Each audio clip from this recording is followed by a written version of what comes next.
할렐루야. 사랑하고 축복합니다. 오늘은 제17과 성령의 은사에 대해서 말씀드리고자 하겠습니다. 성도들이 신앙생활하면서 활력있고 기쁨 가운데 행하지 못하고 영적 전투에서 승리하지 못하는 이유 중에 하나는 성령의 은사에 대해 잘 알지도 활용하지도 못하고 있기 때문입니다. 그러면 하나님께서 우리에게 선물로 주신 은사는 무엇이며 우리는 이것을 어떻게 활용해야 하는가? 첫 번째, 은사의 의미가 있습니다. 은사는 교회에 덕을 끼치고 교회를 성장시키기 위하여 성도들에게 다양하게 주시는 하나님의 은혜의 선물입니다. 1번, 카리스마타 은사가 있습니다. 성령께서 우리에게 나눠주시는 다양한 선물들을 말합니다. 이는 인간의 공로로 받는 보상이 아니라 하나님께서 값없이 주시는 선물입니다. 2번, 디아코니아 직임이 있습니다. 섬기다는 뜻에서 나온 말로 그리스도의 몸된 교회를 받들어가는 중요하고도 다양한 직임들이라고 말씀드릴 수가 있습니다. 3번, 에네르게마타 역사가 있습니다. 하나님의 다양한 능력들을 의미하며 이러한 하나님의 능력을 나타냄으로써 교회에 큰 이익을 끼칩니다. 둘째로, 은사를 주신 목적이 있어요. 1번, 예수 그리스도를 나타내기 위하여. 예수 그리스도께서 이 땅에 계셨을 때 일정한 장소에 머물며 한정된 소수에만 역사하셨습니다.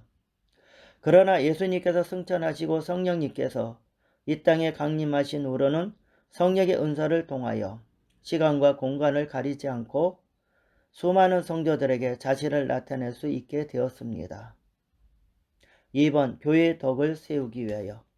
성령님께서 각 사람에게 나타난 그들의 각양의 은사를 주시는 목적은 은사를 받은 사람은 물론 교회 공동체에도 유익을 주기 위함입니다. 3번, 교회를 온전케 하기 위해서 주셨다고 합니다. 성령의 은사는 성도를 온전케 합니다. 아무리 독실한 헌신적인 성도라도 자칫하면 잘못된 가르침과 거짓 교세에 의해 오류에 빠질 수 있습니다. 따라서 성도들은 참과 거짓을 분별할 수 있도록 하나님의 기름 부음을 받은 참된 교사, 즉 성령의 은사를 받은 직분자에게 의해 가르침을 받을 필요가 있어요. 4번, 세계 선교를 돕기 위하여. 성경은 너희는 온천에 다니며 만민에게 전파하라고 마가복음 16장 15절에 말씀하고 있습니다. 이는 세계 선교하라고 주시는 주님의 명령입니다. 선교는 인간적인 수단이나 방법으로 이루어지는 것이 아닙니다. 불신자를 신자로 해금시키기 위해서는 많은 시간이 필요합니다. 그러나 내주하신 성령의 은사로 말미암아 구하는 역사가 일어나게 되며 주님의 지상 명령인 선교를 완수하게 됩니다.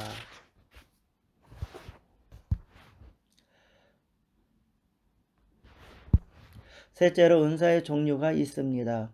1번, 직임 수행과 관련된 은사들. 그리스도께서 교회를 섬기도록 하기 위하여 성도에게 주신 은사들은 로마서와 에베소에 잘 나타나 있습니다. 로마서에 나타난 은사, 섬김의 은사는 남을 돕는 은사라고 로마서 12장 17절에 말씀하고 있습니다. 이 은사는 가난한 자에게나 약한 자에게나 소외당한 형제들에게 도움을 베푸는 것을 말합니다.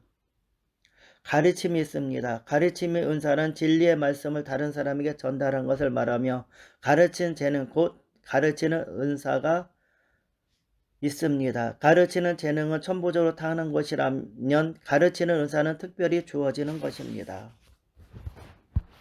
권위의 은사를 가진 사람이 문제를 가진 성도를 찾아가서 권위를 위로하고 권면할 때 문제가 해결되고 그 성도는 용기를 얻게 됩니다.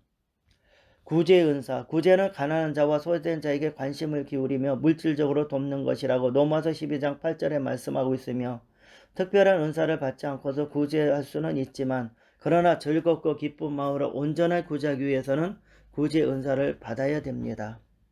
그리고 다스림의 은사란 말은 조정한다, 선장이라는 뜻입니다. 다스림의 은사는 섬기고 공사함으로 모범을 보여 사람을 이끌어가는 겁니다. 지도력의 은사라고 말씀드릴 수가 있어요. 긍휼을 베푸는 은사는 긍휼이란 단순히 물질적으로 구제 차원을 넘어서 각종 어려움에 처한 사람들을 돌보며 그들과 함께 고통을 나누는 것을 말합니다. 에베소서에서 나타난 은사, 사도의 은사가 있습니다. 사도란 예수님께서 보내심을 받은 자를 말합니다. 또한 사도의 자격을 갖추려면 예수님께 직접 배우고 파송해야 합니다. 따라서 사도직의 은사는 예수님의 제자리에 죽음으로써 자연적으로 멈췄습니다. 그러나 교회로부터 보냄을 받은 사도는요, 예수님으로부터 직접 받았다는 의미에서 사도적은 존재하나 교회로부터 또 사명을 받고 나가는 것도 교회의 사도라고 말씀드릴 수가 있습니다. 선지자는 하나님의 말씀을 받아 전하는 자, 예언자라고도 말합니다. 구약의 선지자는 우상숭배와 죄악으로 인해 나라 혹은 도시가 멸망할 것이라는 미래일과 메시아 오심에 대한 예언을 했습니다. 그러나 오늘날 하나님께서 받은 특별한 메시지로 성도들을 위로하고 권면함으로써 교회에 덕을 끼치는 직임을 수행하는 주의 종들은 선지자의 은사를 가졌다고 말씀드릴 수가 있습니다. 복음 전하는 자, 복음을 전하는 은사란 복음을 전하도록 특별히 주어진 은사입니다. 은사를 받지 못한 사람도 복음을 전할 수는 있지만 더 능력 있고 많은 사람들을 변화시키고 예수님께로 돌아오는 복음 전하는 그 특별한 은사를 받는 사람들이 더 많은 놀라운 역사를 일으킬 수가 있어요. 목사와 교사가 있습니다. 목자란 말로서 예수님의 양떼를 맡아 말씀으로 먹이며 예수님을 닮도록 양육하는 것입니다. 교사란 진리의 말씀을 잘 가르쳐 성도들이 거짓된 교훈에 빠지지 않도록 진리의 터 위에 굳게 서도록 하는 은사입니다. 초자연적인 은사가 있어요. 지혜 말씀의 은사. 지혜 말씀의 은사는 초자연적인 성령의 지혜로서 이미 알고 있는 지식을 활용하고 문제를 해결하고 축복과 승리를 가져오게 하는 은사입니다. 은사는 선천적으로나 후천적으로 지어지는 것이 아닙니다. 우리가 해결할 수 없는 난관에 부딪혔을 때 특별한 시간과 장소를 택하여 지혜의 말씀, 은사를 우리에게 주시는 것입니다. 지식의 말씀의 은사는 사람이 배워서 인간적으로 지식을 말하는 것이 아니라 특별한 상황 중에 하나님께서 여러 가지 방법으로 계시해 주는 것을 알게 해주는 것입니다. 영분별의 은사는 오늘날 많은 성도들이 영분별의 은사를 타인의 잘못을 지적해내고 상대방의 마음을 읽는 독심술로 오해하고 있는데요. 이 은사는 그대로 영을 분별하는 능력이에요. 다시 말해서 말씀드리면 하나님의 영으로 맞니암느냐, 인간의 영으로 맞니암느냐, 그렇지 아니하면 악령으로 말미암느냐를 분별하는 것이 곧 영분별의 은사입니다. 믿음의 은사가 있는데요. 성경에서 보여주는 믿음에는 두 종류가 있습니다. 예수님을 구주로 고백하는 믿음이요. 성령의 은사로서 믿음이 있습니다. 우리가 성경에서 자주 인용되는 일반적인 믿음과 성령의 은사로서의 믿음이 혼동되어서는 안 되는 것입니다. 믿음의 은사는 인간의 일성으로서 상상할 수 없는 강력하도 큰 믿음이 생겨나 큰 기적을 발생하는 것을 말합니다. 병 고치는 은사, 병을 고치는 일은 믿음으로 고침받을 수 있고 기도의 응답으로 받을 수 있으나 특별히 병 고치는 은사를 받아서 고치는 경우가 있습니다.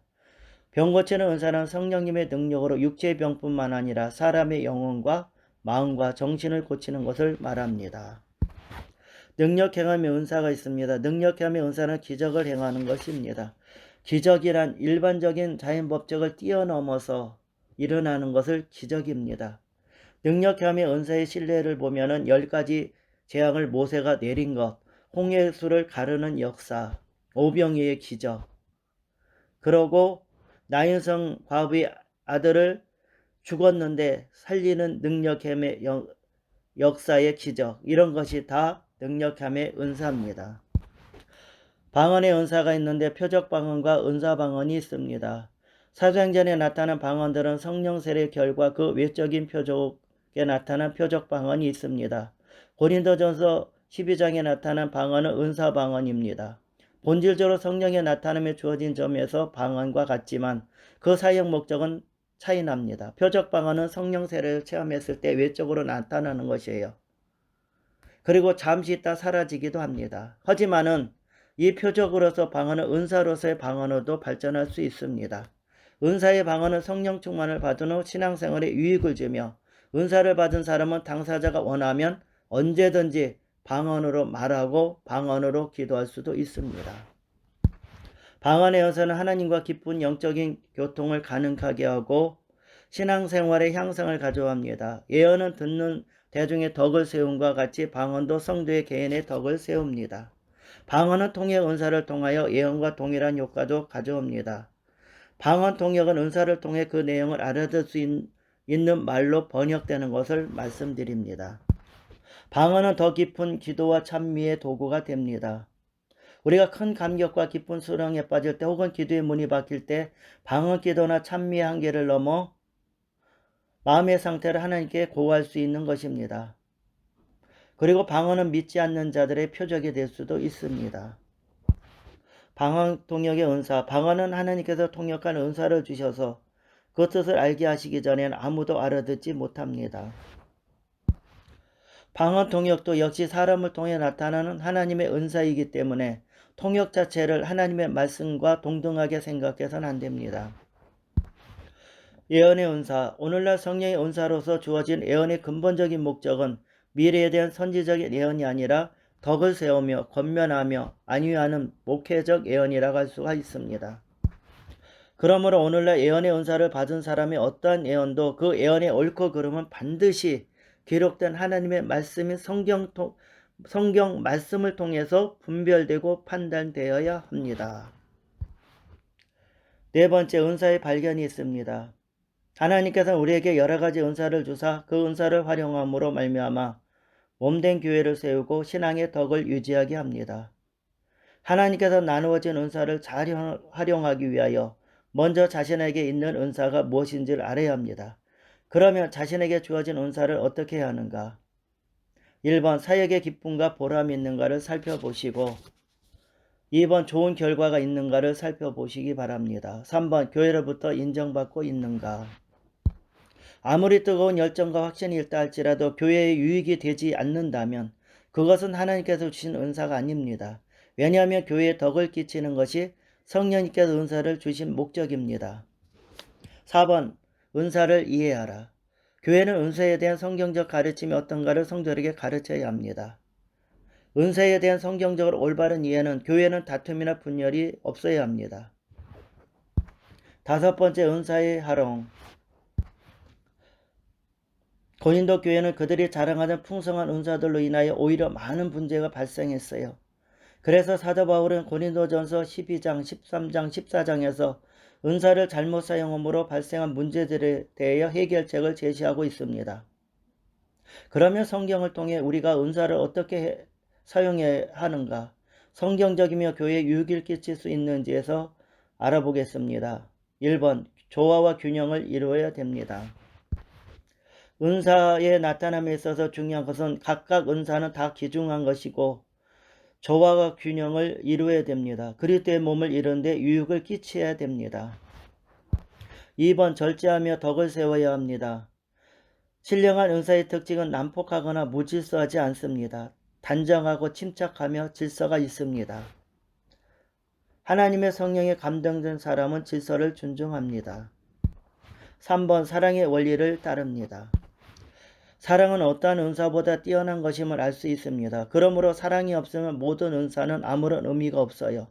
어떤 개인이나 또는 교회의 은사가 풍성하여도 그 은사들을 사용하는데 문제가 나타나고 갈등이 있나 불화가 존재하면 그 원인은 분명 사랑의 결핍 때문입니다. 우리가 하나님의 여러 가지 은사를 받아 사용하는 것도 중요하지만 사랑의 마음을 갖지 않는다면 그 은사는 의미가 없어요. 할렐루야, 수고하셨습니다. 보혜사 성령님 내 친구 되시죠.